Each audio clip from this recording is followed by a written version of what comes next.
Welcome to learn to earn. देखिए जी, वैसे तो हम हर सैटरडे को जो है वो अपना किसी एक शेयर के बारे में डिस्कस करते हैं काफ़ी डिटेल में। लेकिन इस बार हमने सैटरडे की वो वीडियो इसलिए नहीं बनाई क्योंकि कुछ न्यूज़ गर्दिश में थी टेक्सटाइल सेक्टर के हवाले से।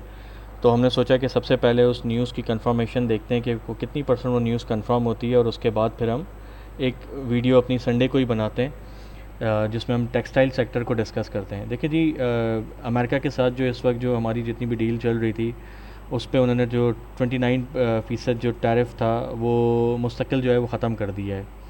और दोनों के दरमियान जो है वो तिजारती जो जितने भी हमारे मुज़ाकरात थे वो कामयाब हो चुके हैं अमेरिका और पाकिस्तान के दरमियान।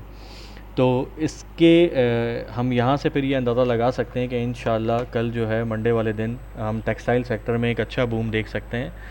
तो इसलिए आज हम डिस्कस करेंगे टेक्सटाइल सेक्टर के कुछ ऐसे शेयर्स को कि जिसकी हमें उम्मीद है कि कल इंशाल्लाह एक अच्छी परफॉर्मेंस वो दे सकते हैं। जिसमें देखें नंबर 1 पे के एम एल देखें, अभी आप समझ लें बिल्कुल चलना ही शुरू हुआ है। ये काफ़ी दिनों से ये एक इस रेंज पे घूम रहा था, 50-55 रुपये पे हमें मिल रहा था, लेकिन डेफिनेटली वहाँ पे बहुत सारे लोगों को बाय करने का मौका नहीं मिला होगा। इसलिए अब देखें इस न्यूज़ का इम्पैक्ट कल कितना आता है। वैसे तो ये शेयर अभी 61.61 पे है, और देखें ये कहाँ पे ओपन होता है। तो ये जहाँ भी ओपन होता है मेरे ख्याल से उसको लेना चाहिए। अपनी फ़र्स्ट बाय आप वहाँ पे करें, और उसके बाद सेकंड बाय अगर तो आपको ये दोबारा थोड़ा सा डिप पे आता है, सेकंड बाय इसकी वहाँ करें। इसको आप मिनिमम मिनिमम देखें, अपने जहन में इसका 80 रुपये का टारगेट रखें। और इसको 80 रुपये के टारगेट के बाद आप ये भी कर सकते हैं कि अगर ये आपको 60-65 के दरमियान दरमियान मिलता है, तो आप इसका पहला टारगेट जो शॉर्ट ट्रेडर्स हैं, जो इंट्राडे ट्रेडर्स हैं, वो 70 रुपीज़ का टारगेट रख के इसमें बाहर निकल सकते हैं। और जो थोड़ा सा स्विंग करना चाहते हैं वो 75 से 80 रुपीज़ का टारगेट इसमें रखें। ईजीली इंशाल्लाह आपको 75 से 80 रुपीज़ का इसमें आपको यहाँ पे गेन ये जाता हुआ दिख रहा है मुझे। टेक्सटाइल के अंदर सेकंड शेयर जो है जो सबसे फेवरेट है इस वक्त, वो निशात मिल एन एम एल देखें, अभी जो बंद हुआ है काफ़ी हाई रेट पे आ गया है, 131 पे आ गया है। और अब देखें कल कहाँ पे ये ओपन होता है। तो जहाँ भी ओपन होता है इसकी भी यही सेम स्ट्रैटेजी होगी कि जितना भी आप बाय करना चाहते हैं उसका 40% वहाँ पे बाय करें। अगर तो डिप मिलती है तो डिप पे फिर आप मज़ीद 30% बाय करें, और अगर उससे भी आपको और मज़ीद मौका मिलता है तो 40% फिर वहाँ बाय करें। और आप इजीली इसका शॉर्ट टर्म में पहला टारगेट 140, उसके बाद 148 और 156 रुपये के टारगेट के लिए आप इसको रखें। ये इंशाल्लाह आपको कुछ ही दिन में ये टारगेट दिखाएगा, और बहुत बेहतरीन आपको परफॉर्मेंस दिखाते हुए मिलेंगे।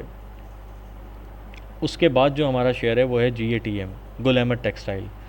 गुल अहमद टेक्सटाइल देखें, हमने 23 रुपये से बाई करना शुरू किया था, इसे 23 रुपये पे बाई किया। उसके बाद से मुस्तकिल अपवर्ड ट्रेंड में जा रहा है, एक अपसाइड रैली बना रहा है अपनी। और अब न्यूज़ आने के बाद डेफिनेटली इसमें एक हम अच्छा इम्पैक्ट जो है वो हम एक्सपेक्ट कर रहे हैं कि एक अच्छा गेन आएगा। और ये गेन मुझे लगता है कि आप देखें कि शॉर्ट टर्म जो ट्रेडर्स हैं, अगर तो ये खुलता ही ऊपर है तो आप इसको मिनिमम 35 रुपये के टारगेट के लिए हिट आप रखें। और जो स्विंग ट्रेडर्स हैं वो कम से कम ये 50 रुपये जहन में रखें कि इंशाल्लाह ये 50 रुपये जाते हुए हमें दिख रहा है स्विंग में। शॉर्ट टर्म टारगेट में ये मुझे 35 रुपये ईजीली करता हुआ नज़र आ रहा है। 35 से 40 रुपये भी आपको ये दे सकता है, अपर कैप भी लग सकता है ये कल। तो इसको भी आप अपने पोर्टफोलियो का पार्ट बना सकते हैं कल के लिए। उसके बाद जो है हमारे पास यूसुफ विंग मिल्स लिमिटेड। देखें, इसने भी काफ़ी अच्छी रैली बनाई थी। 4 रुपये 90 पैसे के बाद से इसके अंदर एक बहुत अच्छी रैली आई, और इसने अपना हाई लगाया 6.10 का। और उसके बाद ये हाई शॉर्ट लगाने के बाद से ये डाउन ट्रेंड में चला गया, और अभी आपको 5 रुपये 22 पैसे पे मिल रहा है। लेकिन कल उम्मीद करते हैं कि कल इंशाल्लाह ये दोबारा गैप अप ओपन होगा, और ओपन होने के बाद ये मुझे ईज़िली दिख रहा है कि ये अपने 7 से 8 रुपये के टारगेट को पूरा करेगा। तो ये भी बहुत अच्छा शेयर है, इसको भी आप यहाँ पे रख सकते हैं। ये 7 से 8 रुपये का इसका टारगेट रख के आप इसे बाई करें, ये इंशाल्लाह आपको जल्दी 7 से 8 रुपये का टारगेट दिखाएगा। उसके बाद ANL। देखें, ANL भी बड़ा ज़बरदस्त परफॉर्म किया, करने के बाद फिर दोबारा कुछ डाउन साइड आया। देखें, यही जो डाउन साइड है ना, यही इसकी बाइंग रेंज है। अगर तो कल आपको ये यहाँ पे मिलता है दोबारा 10 रुपये पे, या 9.90 9.80 पे, तो ये ज़बरदस्त इसकी बाइंग जोन होगा। इसको यहाँ पे बाई करें। ये मुझे ईज़िली 12, 13 और 14 रुपये के टारगेट के लिए थोड़ा लॉन्ग में मुझे दिख रहा है कि ये आराम से 14 रुपये के टारगेट आपको देगा। उसके बाद लास्ट में हम जिसको डिस्कस करेंगे टेक्सटाइल इंडस्ट्री में, वो है हमारा कोहिनूर स्प्रिंग मिल्स। देखिए, ये सारे शेयर्स जो है ना, कुछ दिन पहले अपनी इन्होंने एक रैली बनाई थी, और रैली बनाने के बाद ये दोबारा डाउन ट्रेंड में आए। और ये डाउन ट्रेंड में आए तो इसका मतलब इन्होंने दोबारा यहाँ पे आपको अब बाइंग का मौका दिया है, क्योंकि अब न्यूज़ आ गई है।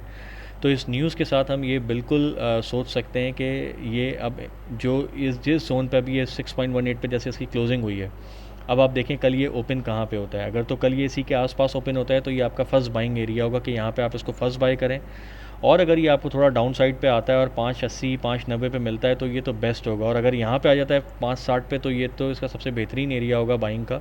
तो मेरी नज़र में कुछ ऊपर ख़रीदना चाहिए, कुछ यहाँ ख़रीदना चाहिए और कुछ नीचे ख़रीदना चाहिए। और उसके बाद आप इसमें आराम से 7.5 8 और 9 रुपये तक के लॉन्ग में आप टारगेट को देख सकते हैं। इंशाल्लाह ये आपको 9 रुपये तक के टारगेट बहुत ईजीली दिखाएगा।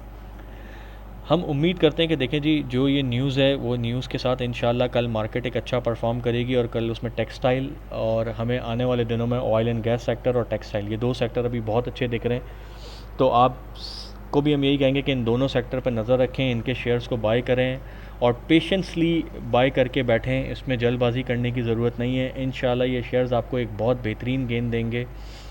तो इसी उम्मीद के साथ हम अपनी कॉल को आज एंड करते हैं कि कल का दिन जो है वो टेक्सटाइल और ऑयल एंड गैस सेक्टर के लिए उम्मीद करते हैं कि बहुत ज़बरदस्त होगा और कल इंशाल्लाह मार्केट दोबारा एक जो है ना वो हमें अच्छा परफॉर्म करती हुई दिखेगी।